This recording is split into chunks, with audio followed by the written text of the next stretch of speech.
Hola, bienvenidos a la biblioteca de los clásicos del fantástico.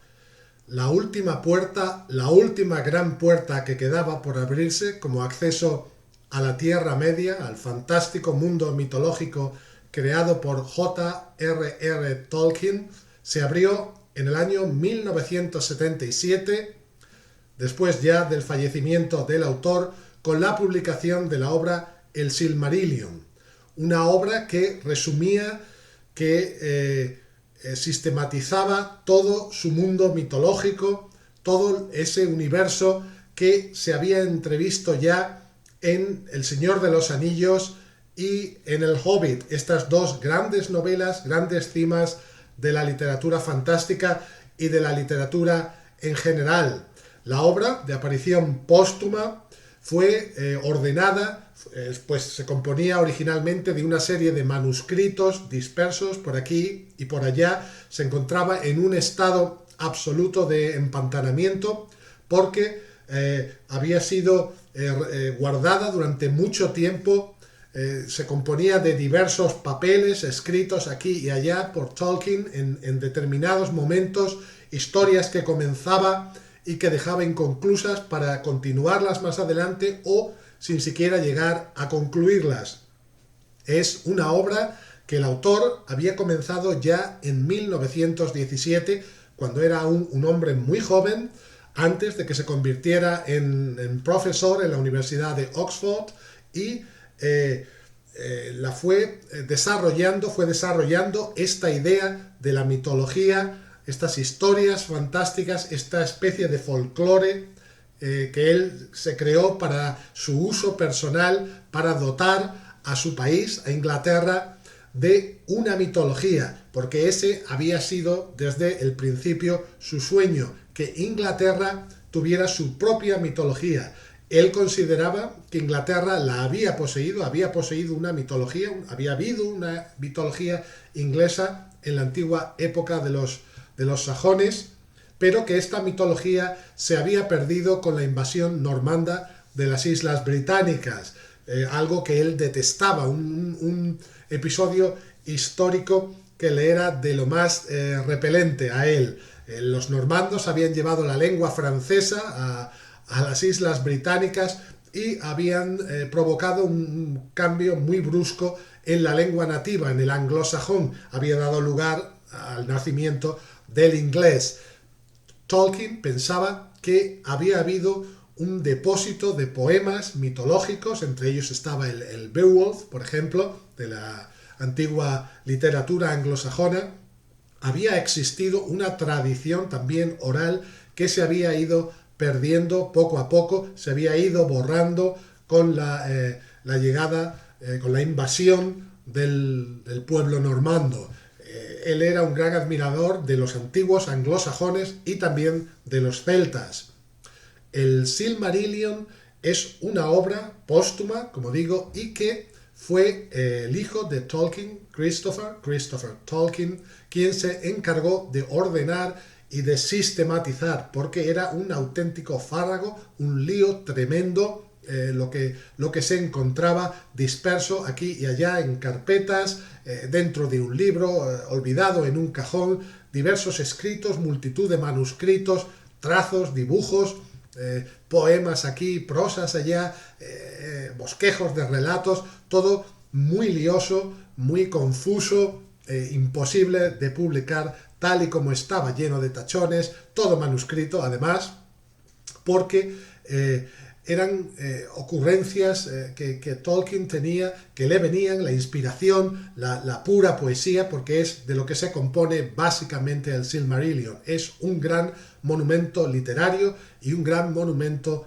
poético, porque desde el primer momento la intención de Tolkien, que era filólogo, era crear una lengua, inventar una lengua, la creó, la construyó, la lengua de los elfos, una lengua compleja, porque era una lengua que tiene, de hecho, conjugaciones, casos de declinación, géneros diferentes, no todo neutro como es la lengua inglesa, y es una lengua que se ha preservado, se ha sistematizado también y hay manuales, libros de gramática, hasta el punto de que hay sociedades en el mundo destinadas que se reúnen para hablar en la lengua de los elfos.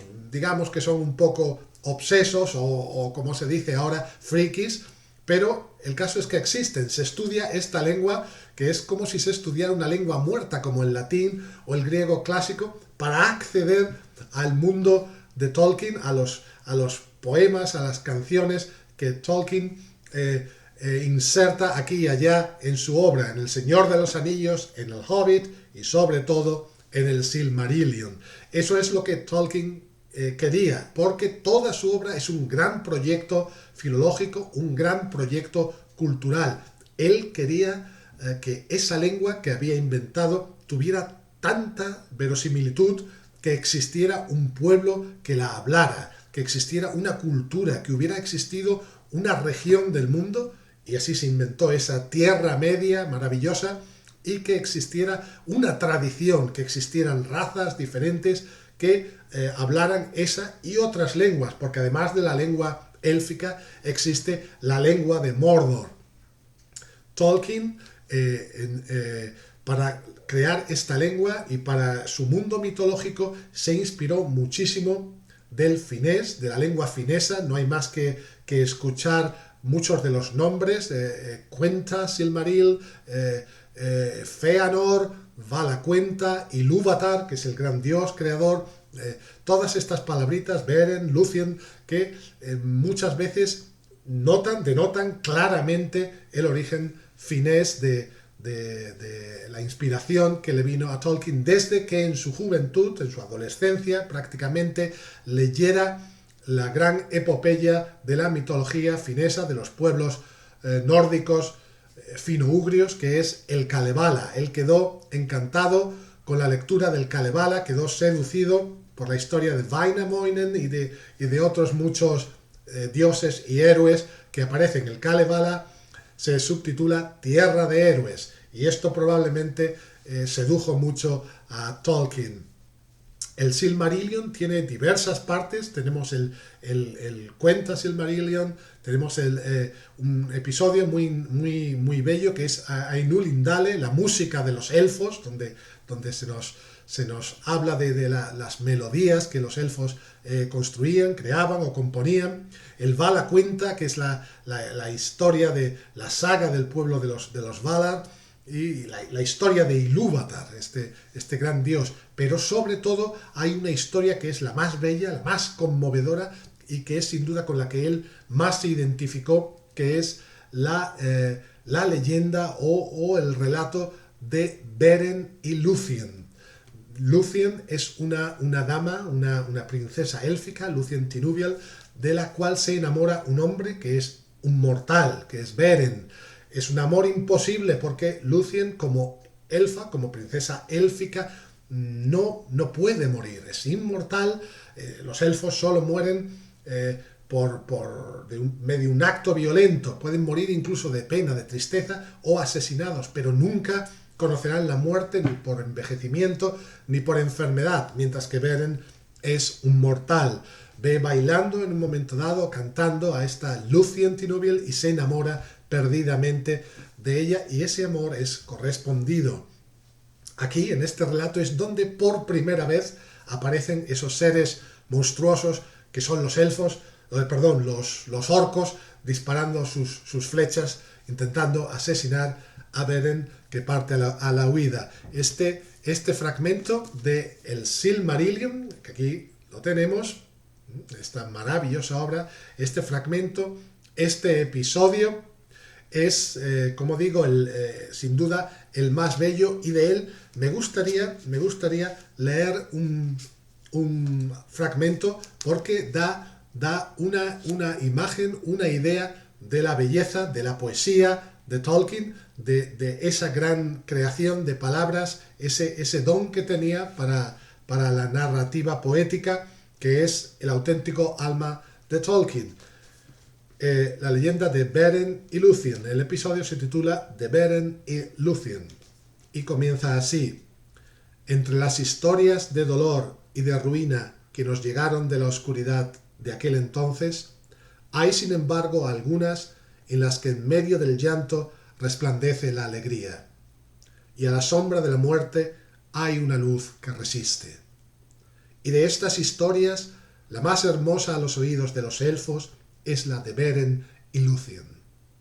De sus vidas se hizo la balada de Leithian, la liberación del cautiverio, que es la más extensa, salvo una de las canciones dedicadas al mundo antiguo, pero aquí se cuenta la historia con menos palabras y sin canto.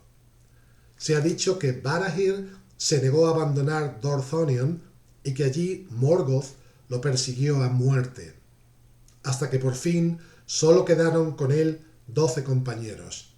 Ahora bien, el bosque de Dorthonion se extendía hacia el sur hasta los páramos montañosos, y al este de esas tierras había un lago, Aelwyn, con brezales silvestres, y alrededor, y en esa tierra no moraba ningún sendero y era indómita, pues ni siquiera en los días de la larga paz había vivido alguien allí.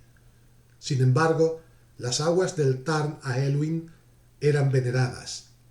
Claras y azules durante el día, parecían de noche un espejo para las estrellas, y se decía que la misma Melian había consagrado esas aguas en días de antaño. Allí se retiraron Barahir y sus compañeros proscritos, e hicieron de ese lugar su guarida, y Morgoth no pudo descubrirlo. Pero el rumor de los hechos de Barahir y sus compañeros se extendió hasta muy lejos, y Morgoth ordenó a Sauron que los encontrara y los destruyera. Se nota mucho, también denota bastante el Silmarillion, la prosa poética de Tolkien, la influencia de libros sagrados, de la Biblia especialmente, tal vez de los libros de los Vedas. No tiene nada de extraño, porque Tolkien era un católico ferviente, era además un hombre muy conservador, de unas posturas políticas y sociales muy conservadoras. Uno de sus hijos incluso se convirtió en sacerdote católico, y ese estilo que él había aprendido desde niño, porque desde niño lo llevaba a la iglesia, su madre, que era una católica conversa además, y había tenido un preceptor, un tutor en su infancia, que era el padre Francis, que era, por cierto, de origen español, de ascendencia andaluza. Hablaba español perfectamente y le había enseñado nociones de español abundantes a Tolkien, aunque Tolkien nunca llegó realmente a hablarlo con fluidez. Poseía una gran biblioteca, el padre Francis, de libros españoles, a la que Tolkien tuvo acceso, pero no llegó a aprender la lengua. De cualquier manera, el español, la lengua española, a él le parecía muy bella, no tiene una influencia en su obra como la tiene el finés o el galés, la lengua céltica galesa. En el Silmarillion conviven toda clase de leyendas, de fantasías, de relatos de guerreros, de príncipes. Es una historia muy fragmentada, son diversas historias, y es un ir hacia adelante y hacia atrás que sin duda a Christopher Tolkien le dio mucho trabajo para ordenarla. Probablemente él tuvo que poner también de su parte, idear también bastante para concluir algunas de las historias. Se habla mucho de si el Silmarillion al fin y al cabo no es una obra un poquito manipulada también, no es una obra pura de Tolkien. Básicamente sí lo es. Ahí está el mejor Tolkien, una obra que nos da un Tolkien en sus orígenes primeros, un Tolkien maravilloso, el Tolkien auténtico, porque El Señor de los Anillos y El Hobbit es Tolkien, sin lugar a dudas, pero es un Tolkien más accesible al lector en general, sobre todo al que busca fantasía, al que busca la actual novela de fantasía, al que algunos consideran, yo no, que El Señor de los Anillos es el germen. Para mí no, porque lo que ha venido después muchas veces parece más una parodia del Señor de los Anillos. Solo hay que pensar un poco en las Dragonlance, cuya inspiración es un juego de rol, y en otras muchas imitaciones que se han hecho después, esa recurrencia a los mapas, a inventar tierras y a escribir las tierras altas, las tierras bajas, el río de no sé qué, el bosque de no sé cuánto. Eso se ha explotado, se ha creado ya una especie de hartazgo. Ahí ni se sabe, trilogías, tetralogías, pentalogías, porque El Señor de los Anillos era una trilogía, pero era una trilogía maravillosa, original, y El Señor de los Anillos, la diferencia con estas imitaciones es que es auténtica literatura, literatura fantástica o literatura en general. El Silmarillion es una obra sobre todo para los amantes de la poesía, para todos aquellos que quieran sumergirse en el mundo de los poemas épicos, antiguos, todo aquel que guste de leer el propio Kalevala, que ya he mencionado, o el Beowulf, el poema anglosajón antiguo que nos cuenta la historia de este héroe, Beowulf, que se enfrenta con el monstruo Grendel, todos los ciclos mitológicos, los Nibelungos, etc. El Silmarillion es una obra inmortal es una obra atemporal porque si no gusta a un lector de ahora no es porque sea una obra anticuada, sino sencillamente porque no es lo que él esperaba, no es una mera obra de fantasía, que está llena de fantasía, es una obra de poesía, de literatura mitológica. Para saber más de este hombre, de Tolkien, para comprender su mundo, es muy interesante acercarse a su vida y la mejor manera es la estupenda biografía que escribió Humphrey Carpenter, que es sin duda el mayor experto en Tolkien de Europa o del mundo prácticamente. Escribió esta excelente biografía y también un libro titulado The Inklings sobre el cenáculo literario o la asociación literaria que formó Tolkien junto con los escritores Charles Williams y C.S. Lewis. C.S. Lewis es otro escritor de literatura fantástica, también Charles Williams lo era, que es recordado sobre todo, C.S. Lewis, por las crónicas de Narnia, pero eso es algo bastante injusto, que se le recuerde solo por eso, como es injusto recordar a Tolkien únicamente por El Señor de los Anillos. Son los autores de esas obras maravillosas, pero lo mejor de ellos no lo dan ahí. Lo mejor de Tolkien se encuentra sin duda en el Silmarillion.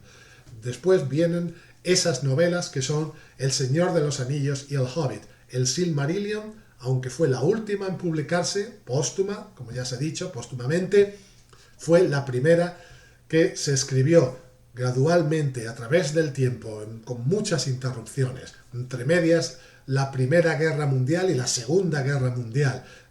De las dos quedó Tolkien asqueado completamente. Tolkien era un pacifista absoluto porque en la Primera Guerra Mundial, en la que combatió, se vio preso en una guerra sucia de trincheras en la que no había heroísmo prácticamente, en la que las vidas se perdían. En cuestión de minutos morían cientos de soldados para avanzar unos metros, y la Segunda Guerra Mundial, que en principio era una guerra justa para detener a Hitler, le pareció un horror lo que los mismos aliados estaban haciendo, bombardeando ciudades alemanas indefensas como Dresden. Al final le pareció que los aliados, decía, se estaban comportando como orcos, con el deseo de nada más que de aniquilar a Alemania y de vengarse. Tolkien aborreció ya la guerra de por vida. Era un hombre conservador, pero no un militarista. Es muy, muy interesante para mí su vida, aunque me temo que para la mayor parte de la gente sea un poco gris, ya que, salvo ese episodio en la Primera Guerra Mundial y su afición al rugby cuando estaba en la universidad, poca más acción hay en su vida. Para muchos era una persona de lo más gris, una persona que leía y escribía básicamente y amaba y cuidaba de sus hijos. Eso también. Hay que recordar también que para él esta elfo Lucien Tinuviel es un trasunto de su amada eterna Edith, con la que su novia de adolescencia, con la que se casó y de la que enviudó muy poco antes, un año o algo así, antes de morir él mismo. En las tumbas de ellos están enterrados juntos. Se lee, además de sus nombres auténticos, se lee Beren y Luthien, respectivamente, para J.R.R. Tolkien y Edith Tolkien. Una cosa muy, muy bella, una idea muy poética.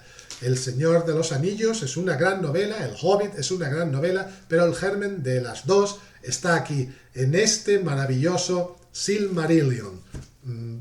Es la puerta que faltaba para entrar en la Tierra Media, es la puerta que hay que abrir y yo os animo a que entréis por esa puerta grande. Gracias.